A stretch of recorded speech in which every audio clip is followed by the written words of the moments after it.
Hi welcome to my channel. Telangana రాష్ట్రంలో 76,842 మందికి అయితే వచ్చే నెల నుంచి రేషన్ నిలిపివేస్తున్నారు. వీళ్ళు రేషన్ తీసుకోవడానికి అనర్హులుగా తేల్చింది గవర్నమెంట్.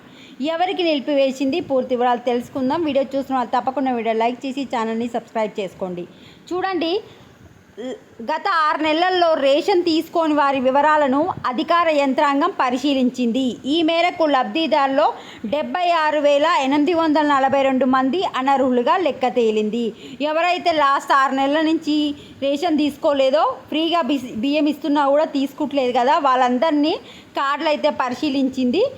అయితే మొత్తం కార్డులు 96,240 మంది కార్డులను పరిశీలిస్తే అందులో 76,842 కార్డులు అయితే అనర్హులుగా తేల్చడం జరిగింది. ఈ 76,842 కార్డులు అయితే కట్ అవుతాయి. ఎవరైతే 6 నెలల నుంచి లాస్ట్ 6 నెలల నుంచి బియ్యం తీసుకోలేదో వాళ్ళవన్నీ చెక్ చేయడం జరిగింది. అయితే ఇందులో ఇతర ప్రాంతాలకు వలస వెళ్ళిన వారు, చనిపోయిన వారు, 2 చోట్ల రేషన్ కార్డులో పేర్లున్న వారు ఉన్నట్లు గుర్తించారు. క్షేత్రస్థాయి వివరాలు ఆధారంగా పంపిన నివేదికలకు వారి పేర్లను తొలగించాలని నిర్ణయం తీసుకున్నారు. అనర్హులుగా తేలిన వారు హైదరాబాద్, రంగారెడ్డి, నల్గొండ, మేడ్చల్ జిల్లాల్లోనే ఎక్కువగా ఉన్నారు. ఇది అప్డేట్. వీడియోని లైక్ చేయండి. Thanks for watching.